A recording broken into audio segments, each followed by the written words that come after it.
태초에 하나님이 천지를 창조하시니라. 땅이 혼돈하고 공허하며 흑암이 깊음 위에 있고 하나님의 영은 수면 위에 운행하시니라. 하나님이 이르시되 빛이 있으라 하시니 빛이 있었고 빛이 하나님이 보시기에 좋았더라. 하나님이 빛과 어둠을 나누사 하나님이 빛을 낮이라 부르시고 어둠을 밤이라 부르시니라. 저녁이 되고 아침이 되니 이는 첫째 날이니라. 하나님이 이르시되 물 가운데에 궁창이 있어 물과 물로 나뉘라 하시고 하나님이 궁창을 만드사 궁창 아래의 물과 궁창 위의 물로 나뉘게 하시니 그대로 되니라. 하나님이 궁창을 하늘이라 부르시니라. 저녁이 되고 아침이 되니 이는 둘째 날이니라.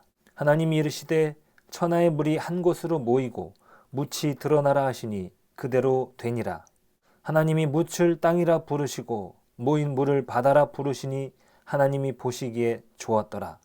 하나님이 이르시되 땅은 풀과 씨 맺는 채소와 각기 종류대로 씨 가진 열매 맺는 나무를 내라 하시니 그대로 되어 땅이 풀과 각기 종류대로 씨 맺는 채소와 각기 종류대로 씨 가진 열매 맺는 나무를 내니 하나님이 보시기에 좋았더라. 저녁이 되고 아침이 되니 이는 셋째 날이니라. 오늘 창세기 말씀을 통해서 우리가 함께 은혜를 나누고자 합니다. 하나님은 아무것도 없는 이 공허 속에서 세상을 창조하십니다. 이 창조하시는데 하나님의 말씀이 그 중심을 이룹니다. 하나님께서 말씀하시는 대로 그대로 이루어지죠. 빛이 있으라 하시니 빛이 생깁니다. 그렇게 빛과 어둠이 나눠지고 낮과 밤을 구분하십니다. 하나님의 말씀이 없었다면 낮과 밤은 없었고 빛도 없습니다. 아무것도 없는 공허와 흑암 속에서 하나님은 존재하셨습니다. 하나님의 말씀으로 그 모든 것이 나타난 것이죠. 그리고 하나님이 그 전부터 존재하셨다. 그것은 곧 그분의 이름이 되었습니다. 하나님께서 자신을 모세에게 소개하실 때 사용하신 이름이 바로 그것이었죠. 나는 스스로 있는 자니라. 그분이 바로 야훼입니다. 야훼. 스스로 계신 분. 자, 스스로 계신 분께서 이 세상을 창조하시며 사용하신 재료가 흥미롭습니다. 그것은 바로 하나님의 말씀입니다. 그러니까 이 하나님의 말씀이 무에서 유를 창조하십니다. 아무것도 없는 흑암. 그것은 우리가 상상할 수 없어요. 꿈속에서나 상상할 수 있을까요? 우리가 잠에 들면은 그 흑암을 경험할 수 있을까요? 그것은 우리가 경험할 수 없는 세계입니다. 아무것도 없습니다. 아무것도 없어요. 우리의 존재도 없는 것이 그 흑암 속에서 빛을 드러내십니다. 그 혼돈과 공허에게 명령하심으로 빛이 있게 됩니다. 이것은 놀라운 일이 아닐 수 없죠. 말씀 속에 창조의 능력이 있다라는 것이, 그 말씀에 창조의 능력이 있다. 이것은 우리에게 시사하는 바가 크다고 생각합니다. 옛말에 말 한마디에 천냥빛을 갚는다라는 말이 있습니다. 이 말이 주는 능력이 있어요. 그것을 간과할 수 없다는 뜻입니다. 말 한마디에 천냥빛이 아니라 사실은 사람의 생명도 좌우합니다. 이 유명 연예인들의 자살 사건이 끊이지 않습니다.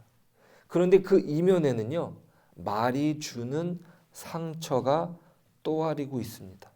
그 깊은 곳에 말이 주는 상처로 인하여 그들은 그 유명함에도 불구하고 그들이 쌓아놓은 명예에도 불구하고 그들이 세워놓은 그 모든 노력들이 다 무너져 내리는 것이죠. 전혀 근거가 없는 말이 상대에게 상처를 줍니다. 상처를 주고자 작심을 하면은요, 어떤 근거도 없이 말을 만들어내요. 그럴듯하게, 비슷하게. 그것은 어떠한 무기보다 강하게 그의 생명을 앗아가 버립니다. 2020년 새해를 맞았습니다. 오늘 첫 새해 첫날을 맞아서 나는 어떤 말을 하겠습니까? 흑암 속에 빛을 드러내게 하신 말씀의 위력을 기억할 필요가 있습니다. 내가 어떤 말을 뱉고자 할 때, 내가 어떤 말을 전하고자 할 때, 또 그 말이 나에게 들려질 때 우리는 이 말의 위력을 생각해야 됩니다. 우리가 몸담고 있는 이 거대한 우주, 정말요, 이거는 우리가 이해할 수 없어요.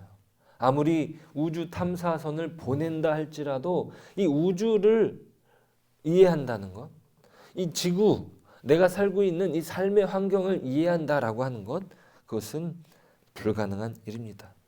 이것은 그저 신비로울 따름이에요. 신비로울 따름이에요. 그러니까 돌을 섬기고 하늘을 섬기고 물을 섬기고 사람들이 그래요. 그 사람들의 본능 안에 그 신비로움을 따르고자 하는 어떻게 해요? 본능이 있어요. 하나님의 창조하심이죠. 성경이 증언하는 이 창조의 신비가 어떤 과학적인 증명보다 우리를 인격적으로 만듭니다. 이 성경이 말씀해 주는 이 창조의 신비는요, 우리로 하여금 인격적으로 만듭니다. 그런데 과학은요, 그 창조의 신비를 캔다고 하지만 그것은 우리를 비인격화하게 만들어요. 물질화, 어떤 능력의 이 상하로 구분시켜 버립니다.